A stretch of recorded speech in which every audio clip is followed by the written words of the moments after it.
Hello everyone and welcome. The History of the Second World War, Episode 7, The Rise of Mussolini Part 1, Fascism.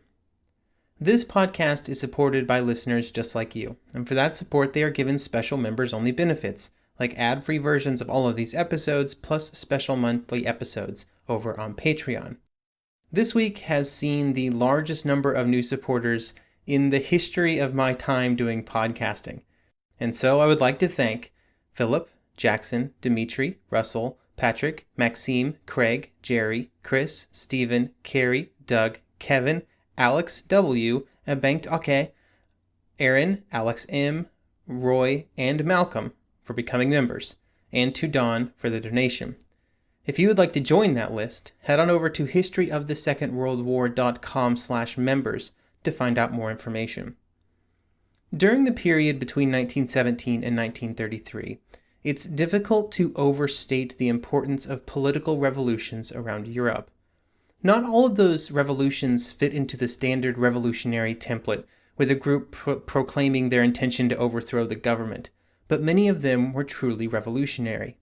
It would begin in Russia in 1917, with the first Socialist Revolution of February, and then the Bolshevik Revolution of October.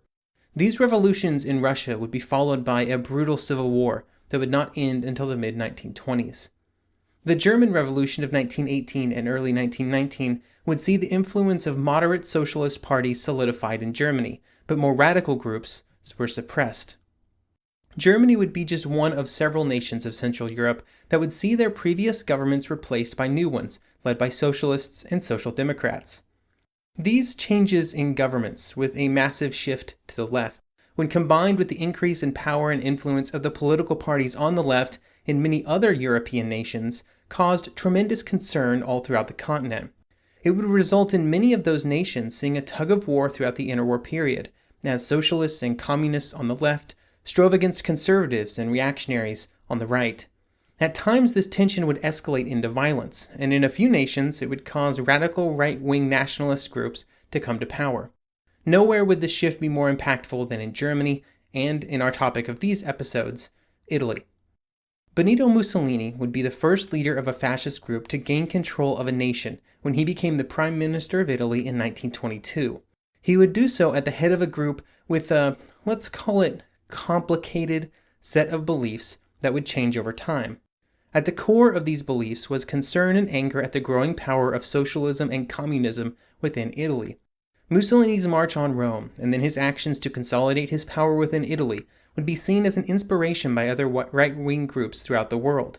His ability to control the radical left would be seen by many Western politicians, even those who would later be among the most outspoken anti-fascist leaders, as a tremendous accomplishment.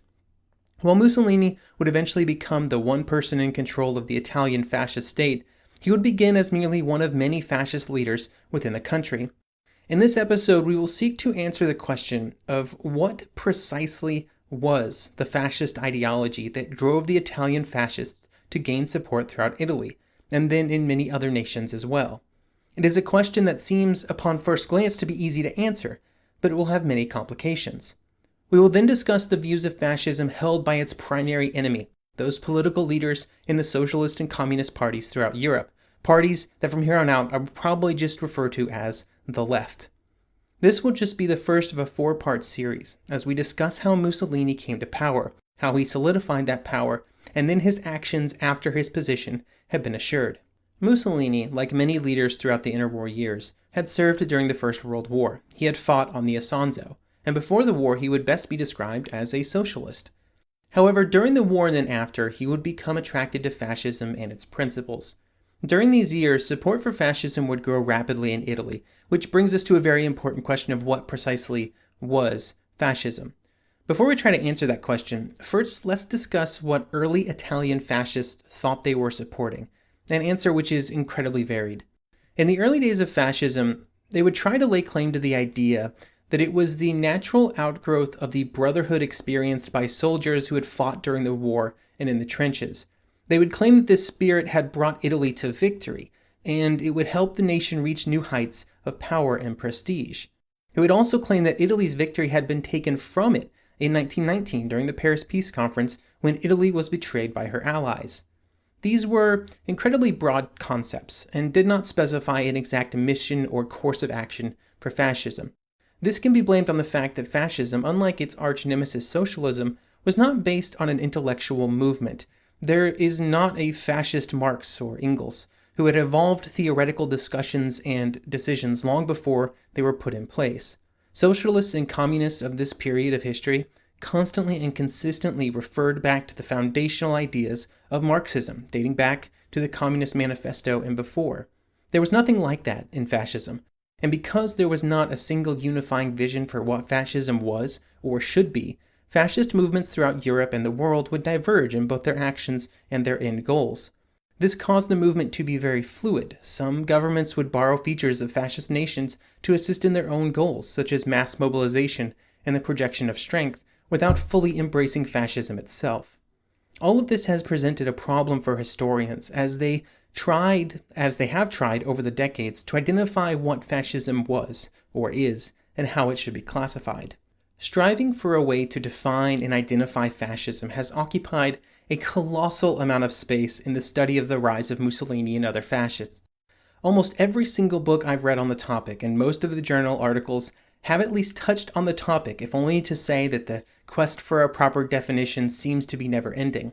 In honor of this tradition, we will have to discuss it here at the beginning of this episode.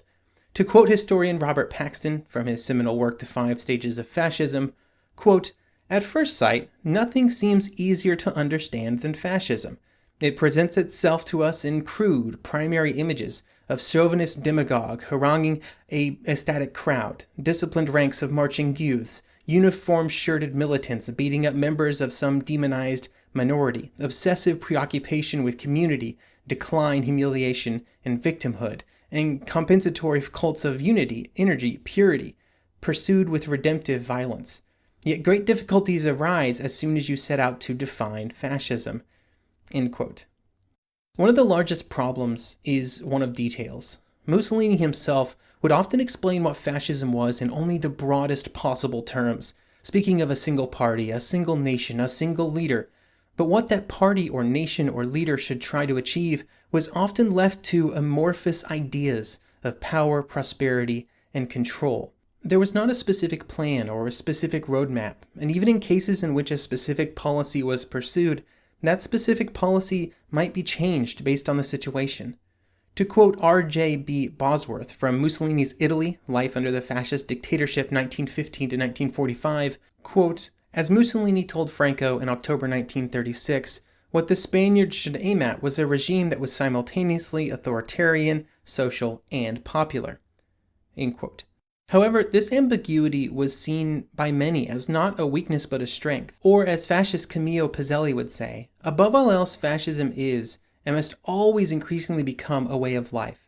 To cast it as dogma, however the word is understood, means to bind it with a chain that, if it is not immediately sundered in the process of acting, can only end up shackling and perhaps killing off all future development. End quote. So while the exact specifics of what the definitional form of fascism is defined as can be difficult to determine, there are some key concepts at the root of all examples that we have of fascist movements. Core to the fascist idea was the belief that a unified, centralized, and authoritarian state was the best way to bring about change and to push the state forward towards a better future. To achieve this state, all members of the state must be fully devoted to that future, and those that were not should be dealt with in some way, including violence, if necessary. This violence interacts with a belief in social Darwinism, that only the strong should control the fate of the nation, to produce a movement that will quickly discard those groups that are seen as weak. Fascism was also seen as the path that rejected both capitalism and communism, and the concept that fascism represented a third way outside of the two dominant systems was core to early fascist movements. Another constant was violence, unremitting violence. Fascism worshipped violence as a way to cleanse and purify the state, to remove those that would not support fascist ideas. In the early years, this violence was committed by paramilitary groups that would spring up in nations like Italy and Germany. These groups were often made up of war veterans, and they rejected the pacifism that was a growing feature of European politics after the war. They believed that instead their violence would lead to a better system. While these paramilitary groups could cause a negative reaction among large groups in society, they would be one of the core reasons that fascism would not just survive, but thrive. The actions of paramilitaries, as violent and destructive as they were, gave the movement a kind of dynamism and feeling of momentum that so many other political movements lacked. The paramilitary groups believed that they were on a righteous crusade, and such a belief structure was powerful and contagious. The willingness of the paramilitary groups to treat all opponents as worthy of violence, and then to ruthlessly pursue that violence against them, caused many people, even those outside of the core fascist groups, to believe that they could bring some sort of order to modern society. For example, if you were a person who also believed that communism was going to be the downfall of society, the fascists were the ones obviously dealing with that problem, not just theoretically or politically, but out in the streets. How they were doing this was at times unsettling, with all of the brutal and savage beatings of people and the mass killings of those who opposed them. But many would ignore those actions and focus instead on the results, which they saw as successful outcomes. And then in the later years, the violence would simply be ignored, until eventually the paramilitary groups were brought to heel after the fascists came to power. However, by that point, the paramilitary groups had performed their most important purpose, catapulting fascism onto the national stage. It was through their devotion to the idea and their willingness to do whatever was necessary that they would accomplish their task. Of course, when it comes to violence, fascists needed a target. In our two largest case studies for what fascism looks like in action, Italy and Germany, the first great enemy of fascism was the socialists and the communists, or really any political group on the left. This had its roots in the two different ways in which the groups saw society and its problems. From a communist viewpoint, the conflict was between the classes, with the workers needing to seize control. For fascists, class didn't really come into play, or at least not in the way that Marx intended. Instead, fascists saw the productive and supportive classes ranged against their unproductive enemies. And how a group was classified as unproductive often had little to do with their specific economic output, and instead was based on a wide range of almost arbitrary factors. For example, racism, while intrinsic to later fascism in Germany, did not play a large role in the fascist rhetoric in Italy in the early 1920s. What was present in that rhetoric was an extreme intolerance for diversity, but it was not necessarily based on a condemnation of racial characteristics, but instead just a wider condemnation of diversity of any kind. Often these feelings would feed into pre-existing prejudices within a society, and they would be amplified. This was one of the reasons that prejudice and violence against Jews would be so catastrophic. It fed upon pre-existing anti-Semitism within the society.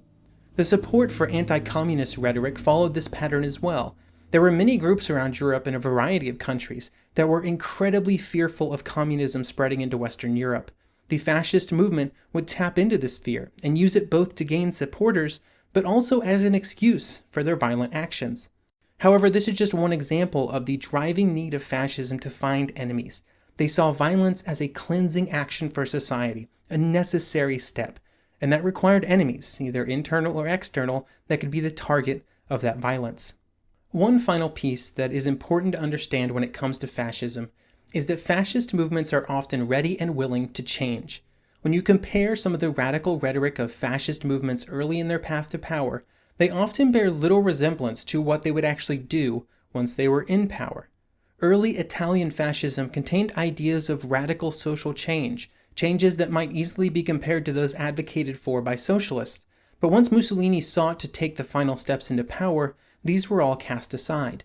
In 1920, the program for the National Socialist Party in Germany was strongly anti-capitalist, a viewpoint that would be chipped away at over time. And by 1933, they would come to power with the help of those same capitalists. In each case, the ideological position came in a distant second in importance to gaining power. There are also examples of fascist movements compromising on their path to power. Robert Paxton would describe this process in his 5 stages of fascism, on how a fascist movement is created and then eventually takes control. He would summarize it into 5 steps like this. 1. Initial creation of movements. 2. Their rootings as parties in a political system. 3. The acquisition of power. 4. The exercise of power. And 5. Radicalization or entropy. Paxton posits that the first stage is very common. It's mostly the idea stage of a movement and can be participated in by only a few individuals. The second stage happens far less frequently, as it requires a fascist movement to become a legitimate political force within a nation. When this does occur, it often requires drastic changes to the political program, with at least some outward moderation and a downplaying of their anti-bourgeois and anti-capitalist viewpoints. Then at the third stage, the actual movement into power, the two best examples, and maybe the only two examples depending on your definitional choices, are Germany and Italy. After these two fascist parties came into power, then they had to reckon with their earlier ideas and supporters. In both cases, the parties made compromises to secure the support of the larger population and more traditional political groups. This often caused a dissonance with the more radical and hardcore supporters from the early stages of development, particularly members of those paramilitary groups that had made up most of the radical fascists.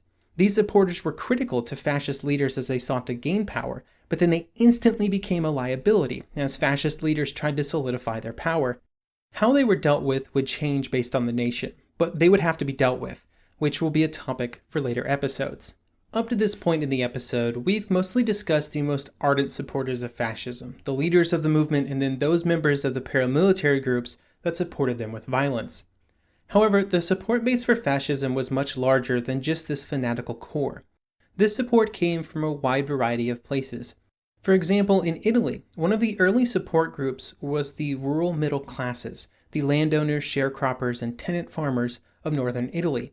These individuals were threatened by the growing activism of the socialist agricultural leagues, who were pushing for better conditions and pay for rural laborers. Strikes had already occurred in these regions, which caused the middle-class employers to turn to the fascists as a way to push back against the workers. This is just one example of the middle classes reaching out to fascists as a way to combat the growing influence of socialist movements all over Europe. Here is Adrian Lyttelton in Seizure of Power, Fascism in Italy 1919 to 1929, with a good explanation as to why.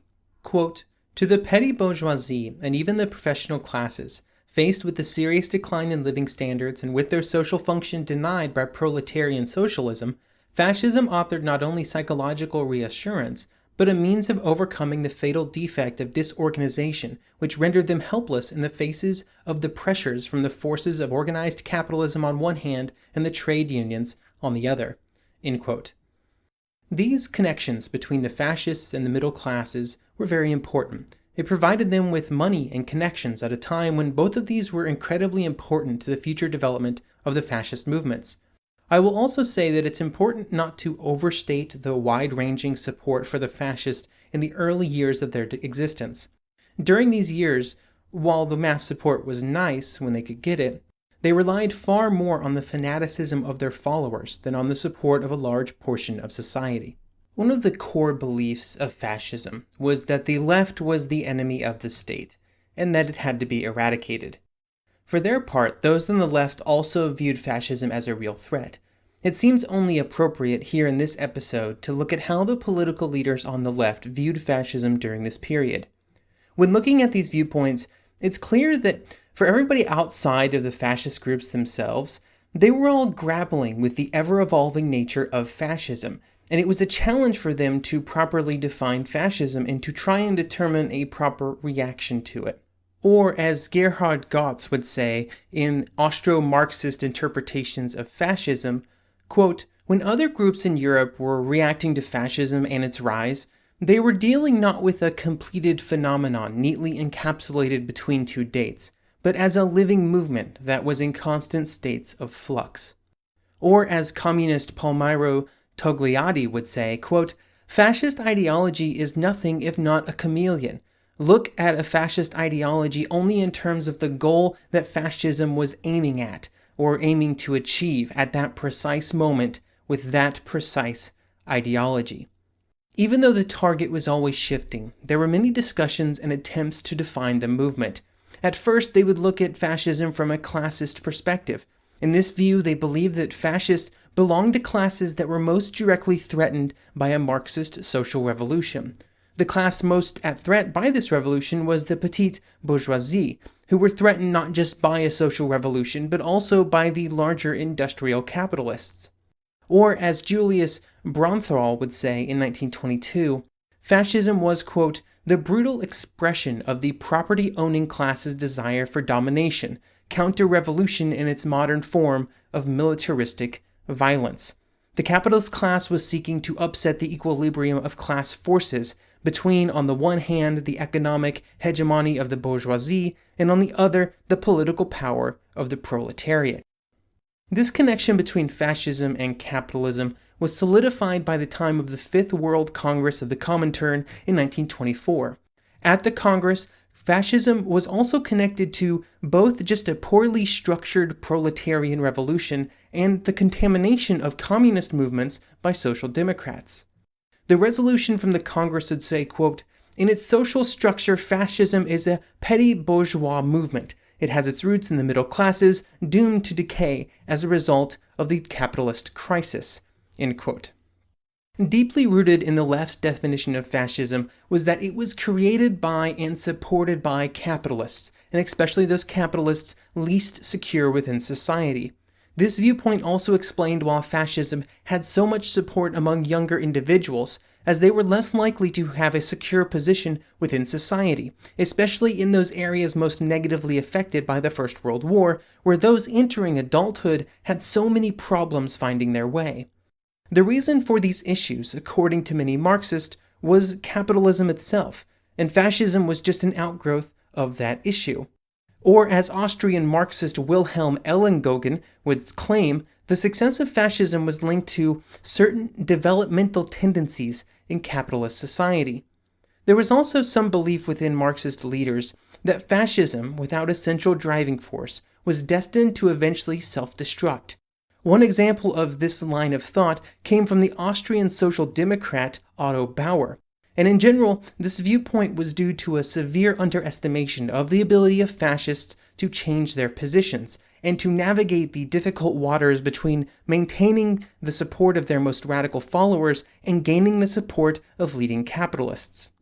While trying to determine a way to define and categorize fascism, those on the left and many others were dealing with the ever-evolving nature of fascism, but they were also dealing with a movement that had spread to many different nations. While the fascist movements in Italy and Germany will receive most of our attention, there were many other nations where fascist groups would be created and would enjoy at least some popular support. One example of this would be in France, where a fascist party would be created shortly after Hitler came to power in 1933. It was a movement based more on Italian fascism than Nazism, and they would receive monetary support from Italy. They would participate in the International Fascist Conference of 1934. This conference was attended by 13 different national fascist parties from around Europe, although there were many absences, like Germany and Britain.